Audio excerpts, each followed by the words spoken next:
I want to thank our music team and Ty Turner for reading this week. We're in week 6 of our 8-week series of the 5 agreements, but don't worry if you've just joined us. Each week is independent. They're all part of our YouTube channel and also out on our website and Facebook pages. And today, we pay special attention to breaking old agreements, to learning how to break those dysfunctional agreements that we made with ourselves when we were growing up or younger, and to adopt a new set of beliefs which truly serve who we are and what our purpose is on this planet. So each week in the series, I've been asking you, are you willing to examine what you believe? And this week, it's especially important because as long as we fail to examine what we believe and how we behave, we live, at least partially, in a world not of our own making, and possibly even out of our own comfort.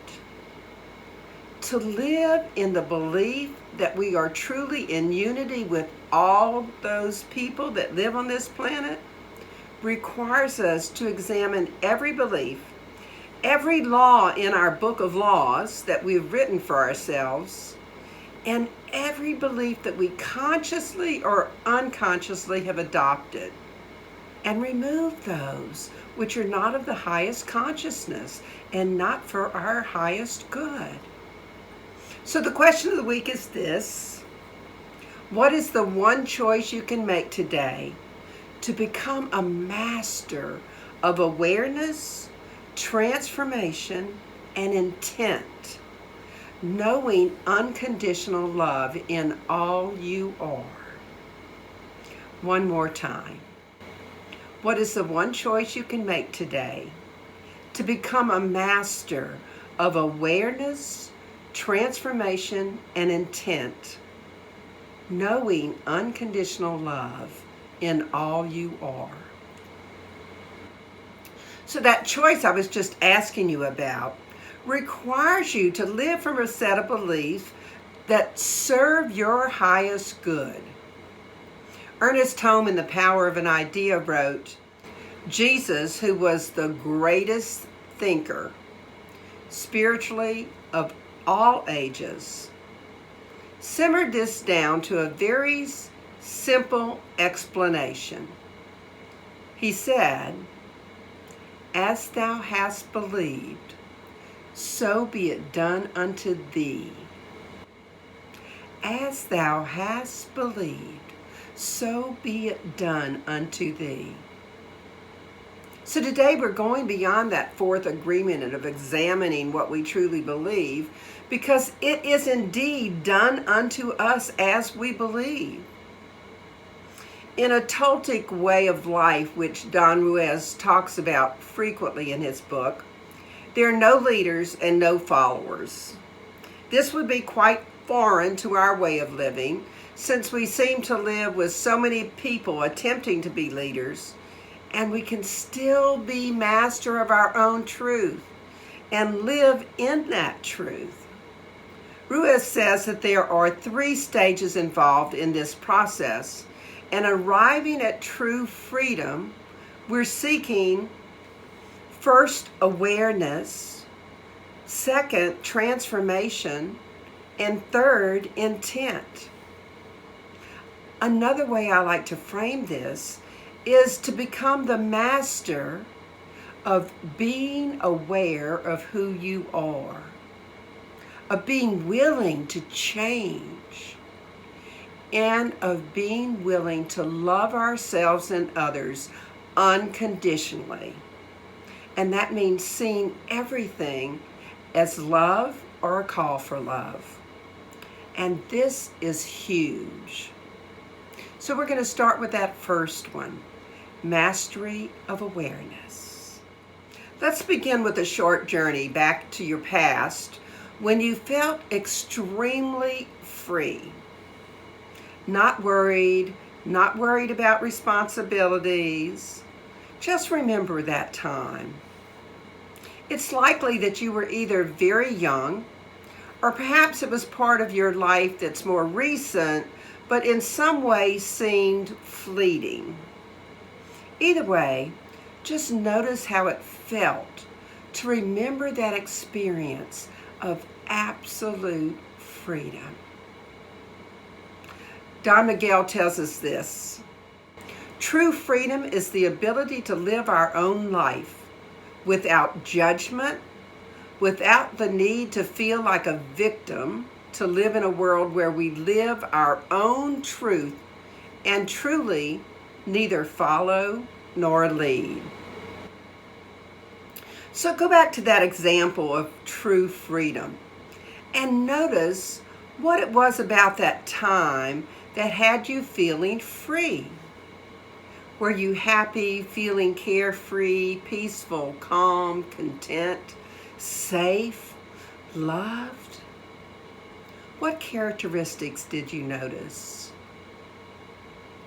I suspect that for a lot of you, it was that you were living in the moment, being present to what was occurring in the world outside of your life, and taking time to truly enjoy it. If we watch children, they live in the moment. Ever notice how quickly they turn from being upset to laughing, or vice versa? We talked last week about the importance of living in the present. When we take the past and live that past in the present, it's often difficult to feel real freedom. Why do you think that is?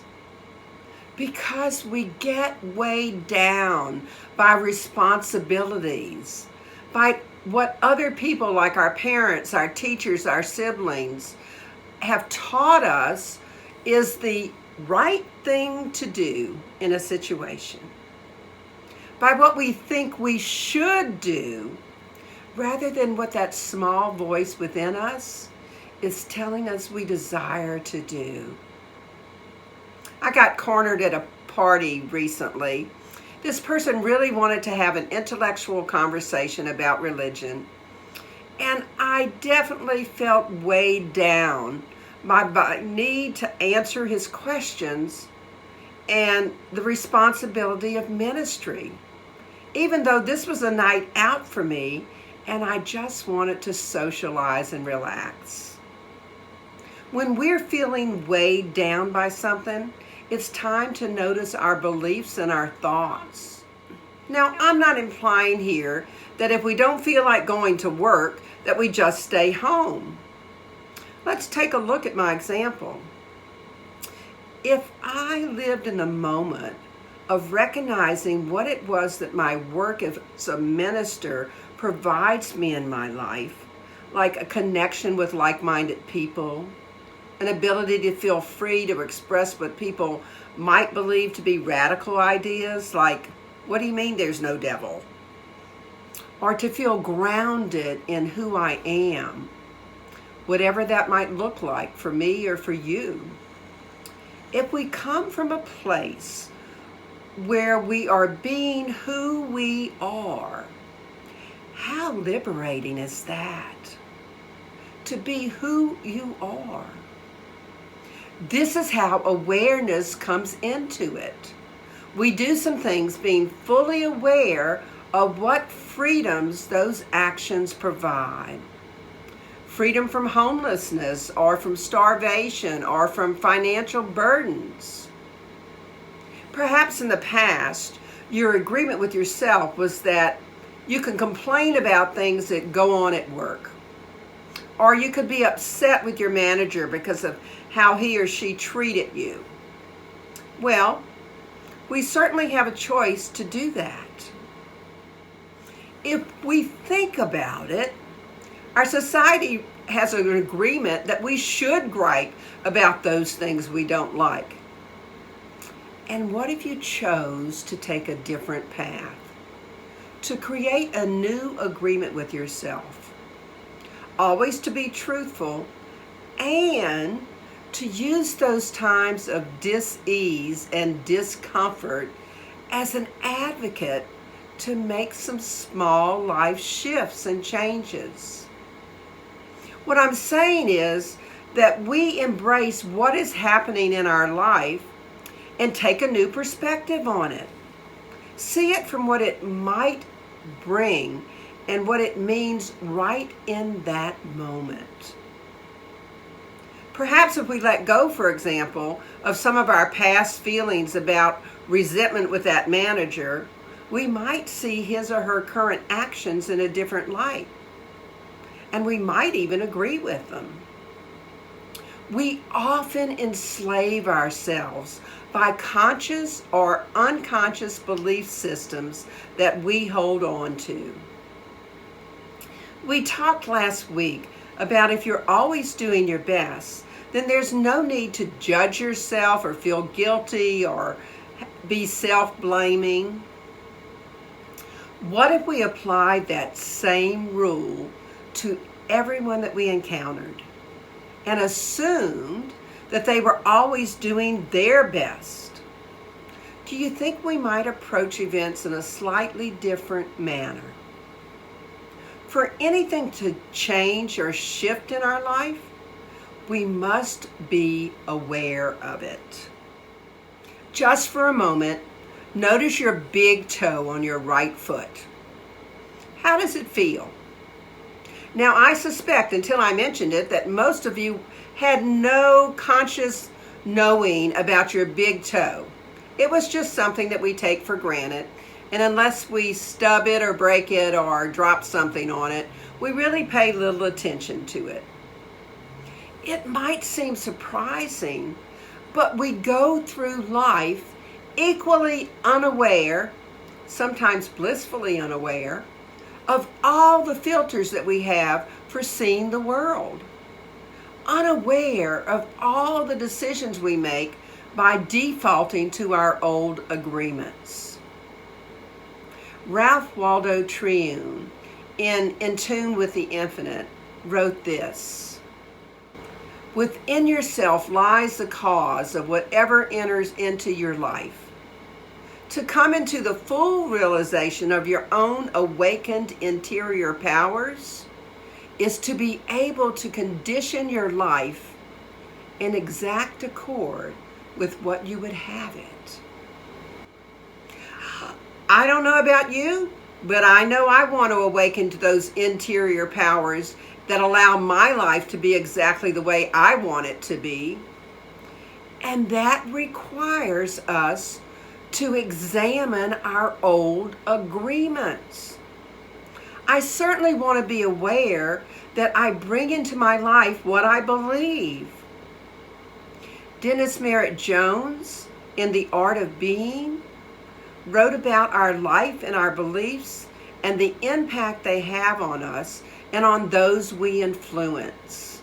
Here's what he said: "Life really is a stream into which we pour our beliefs, and all of those who come after us will be the direct beneficiaries of what we believe.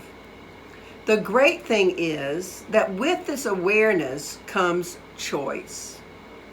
As we awaken to the fact that we don't necessarily have to pass on beliefs that have not served us or others well, we can choose to eliminate them from the legacy we pass on. The real question is, who is it that lies downstream from you from this moment forward? It's never too late to change your legacy and gifts to future generations." So what legacy do you want to pass on? American theologian Reinhold Niebuhr gave us the serenity prayer, which I love. It's commonly quoted as, "God, grant me the serenity to accept the things I cannot change, courage to change the things I can, and wisdom to know the difference." Once we become aware of those beliefs that are serving us and those which are not, the next step is to change the things we can change. Ruiz tells us that The freedom we seek is to use our mind and our body to live our own life instead of the life of our belief system. If we truly want to take that next step of transformation, we must be aware of all the filters we place on our belief system.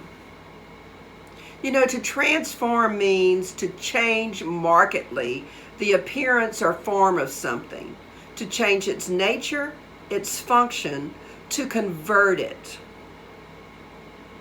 Think of one thing right now in your life that you desire to change how it's showing up. Now, ask your heart to notice what you believe about that situation.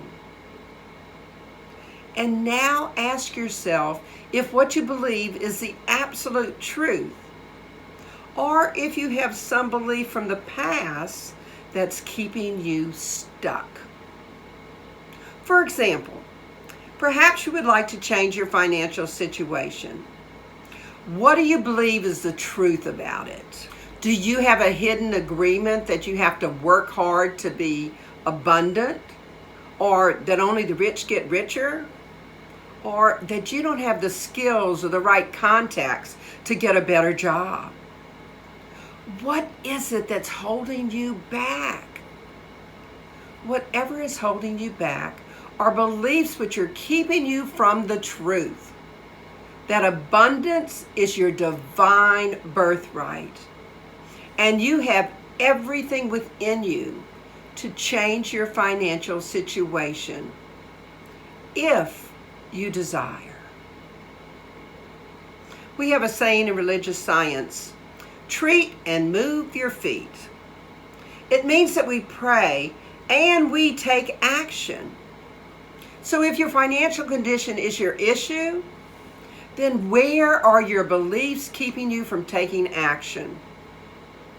Perhaps you are afraid to seek a more challenging or fulfilling job because you fear you won't be good at it or successful. To transform the situation, you must first be aware of what your core beliefs are around it. Then and only then can you aim for change. Can you place your attention on an intention and take an action to change your current situation and manifest your true freedom? To transform this situation, you must first be aware of what your beliefs are around it. Then and only then can you aim for change. And that means place your attention on an intention and take an action to change your current situation and manifest your true freedom. Another thing that Dennis Merritt Jones wrote in The Art of Being is this: things don't change, we do. With that in mind, always remember, wherever you go, there you are.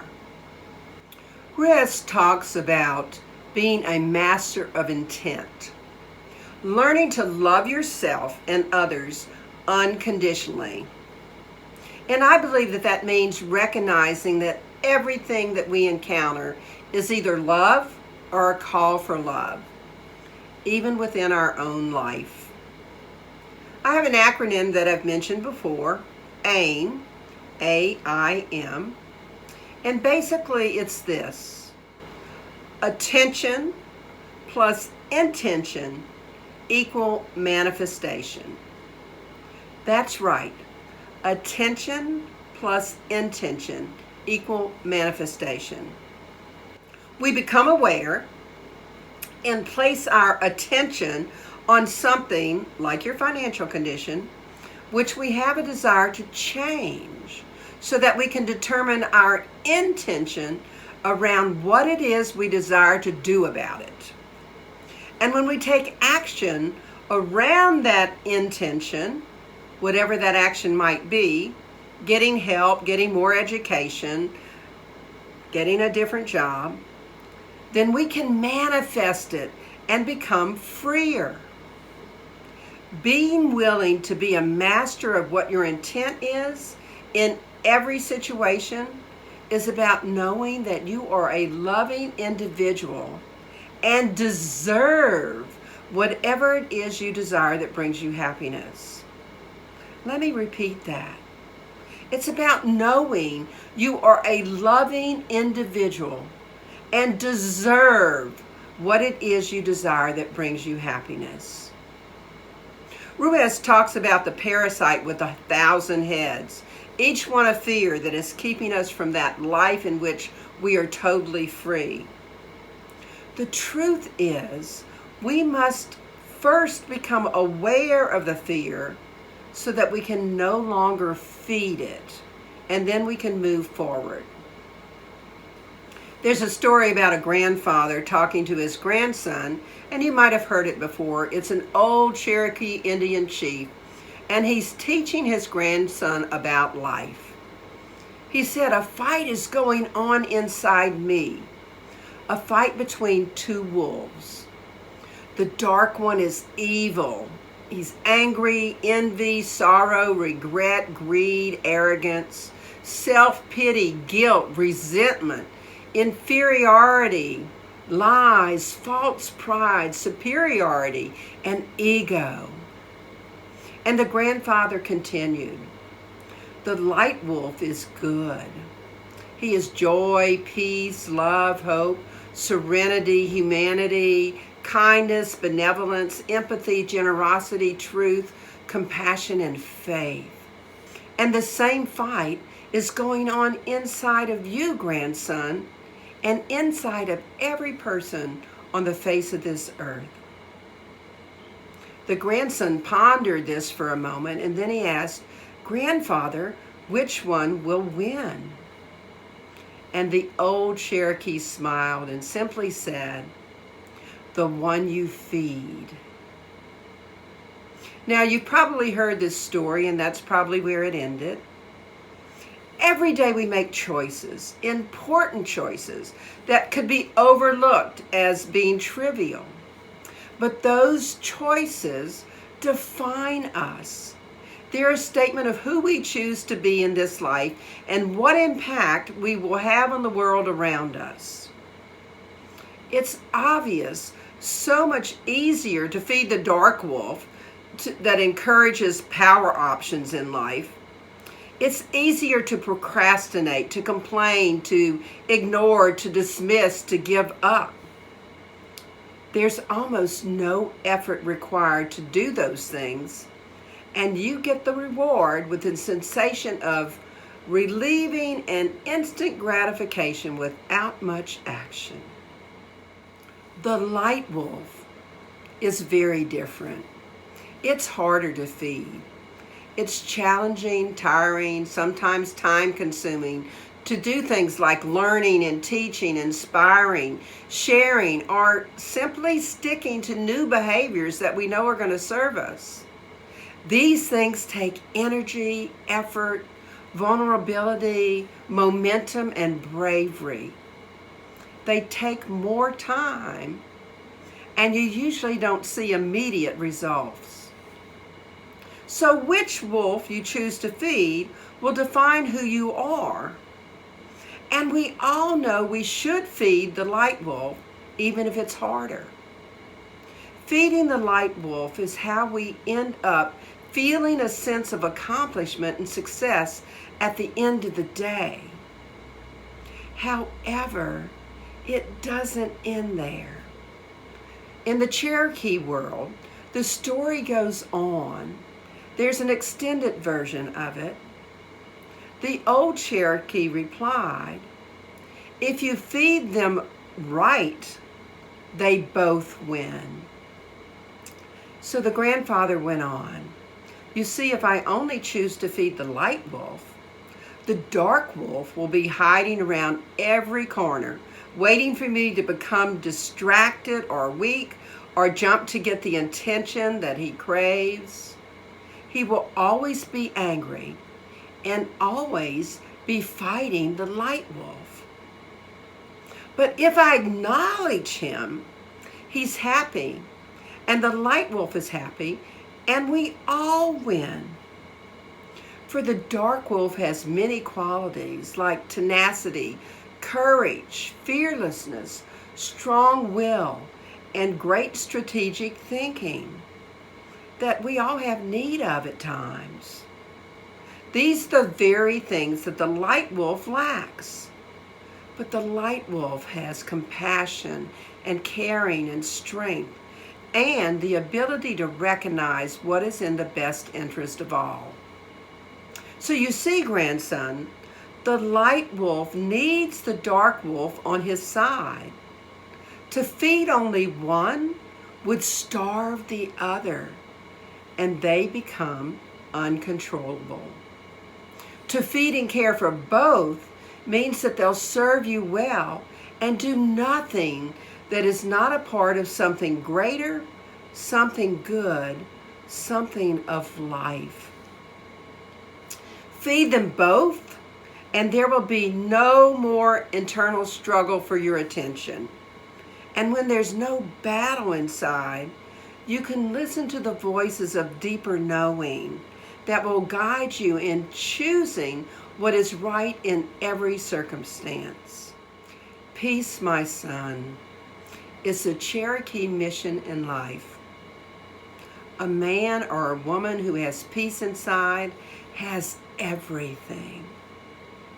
Or a man or a woman who is pulled apart by the war inside him or her has nothing. How you choose to interact with your opposing forces within you determines your life. Starve one or the other, or guide them both. So I'm curious, which wolf have you been feeding lately, and have you considered feeding them both? Imagine what it might be like if we made the decision to look at all the forces at war within us. If we actually became aware of all of our self-limiting, fear-based beliefs that hold us back. And how might you do that? By noticing when you're happy or content. Awareness, and then placing your attention in that moment on what you're saying to yourself. What beliefs are around the situation. Then you have a place to start the transformation. And how do we do that? Basically, we let go of old agreements that aren't serving us and embrace a new book of laws that contains only those agreements which are in alignment with our true purpose. So I invite you to notice any time this week when you start to step away from being in that place of contentment, of happiness, of feeling free. Perhaps you're feeling trapped or frustrated or less than satisfied with your life. Which wolf are you feeding at that moment? Remember, we want unity with all of who we are. So we learn to accept the lesson that we're learning from that feeling of dis-ease or discontent. And then take a breath and ask yourself these questions. What beliefs are active here? In other words, what am I believing to be true in this situation? Are these beliefs serving me? In other words, am I being unconditionally loving to myself and to others? And am I choosing to stay in this situation? Or is there some action I might need to take right now to change it? And if so, take the action. Very often, taking that action might involve forgiving yourself or others. Do it. Forgiveness is huge. Even if you just say, allow forgiveness to set me and others free. It's not enough to break old habits. They come right back if you don't install new ones in their place. So when we notice a belief an old agreement that's not serving us. We need to find a new agreement that will serve us in the future. In Staying on the Path, Wayne Dyer writes two very important things about intention. Intention is the energy of your soul coming into contact with your physical reality. And when you know that you are in charge of your intentions, then you will come to know that you are in charge of your entire world. So take charge of that energy of your soul and know that you are in charge of your entire world. It is indeed done unto you as you believe. What are you believing? And there's another thing you can practice. Last week we talked about reviewing the movie of our day each night to notice what we were producing in our life. So now, review to look for any parasites that cropped up. Any old beliefs that are no longer serving you. And remember, do it without judgment, with an open mind to learning where you can be a better producer or director of your life's movie, and create a life for yourself that is indeed free of judgment, of victimhood, and filled with awareness and transformation and manifesting a life of joy. And you might also ask yourself which practices can help you to truly break the old habits and install new ones that support your being your best self. Diane Harmony, in 5 Gifts for an Abundant Life, reminds us of this. We are the sole creatures on this planet that can design our lives entirely by choosing what we will focus our attention upon. It is our honor, as well as our duty, to exercise this power of choice by setting and manifesting our intentions.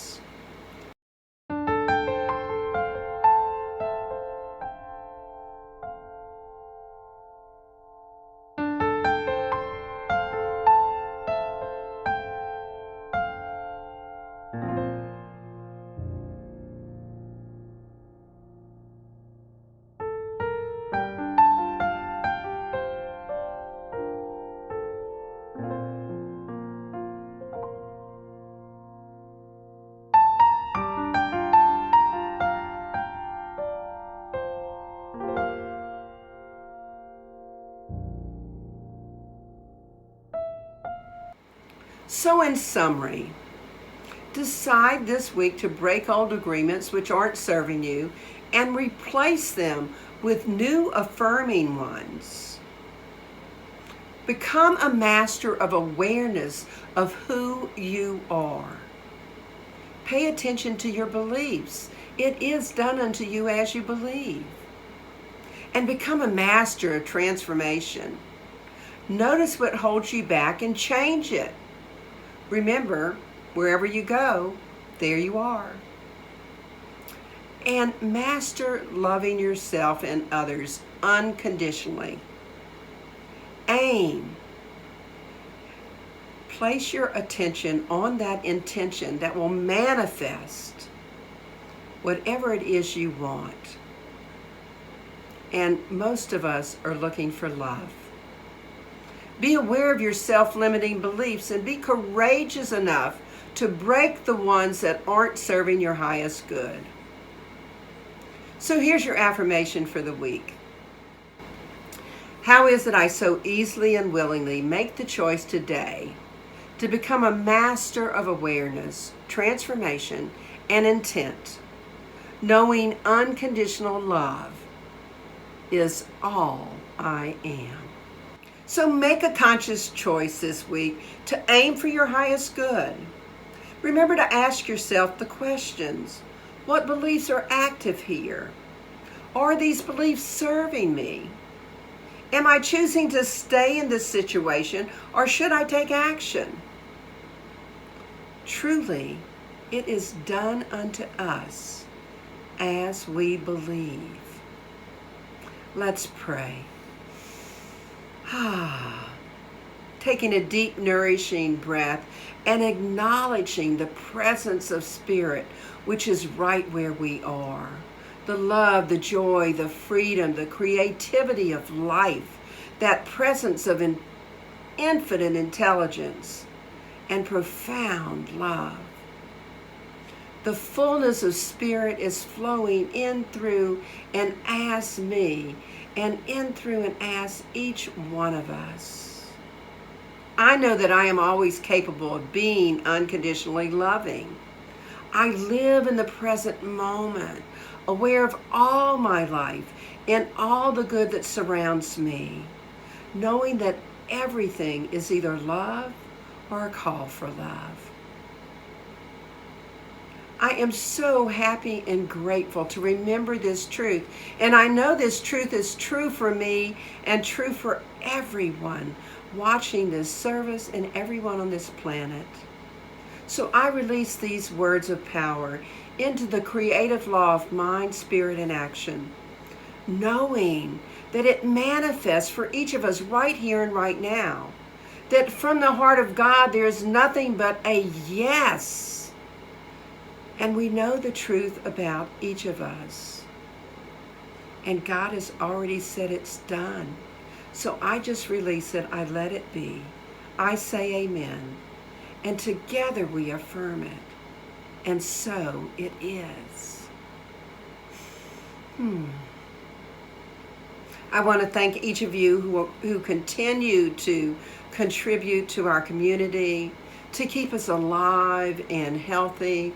We are looking at several different places right now for hopes of opening up again in September and being in person, being able to meet as a community, and continuing with our online services, of course. So thank you very much. Enjoy our offertory song.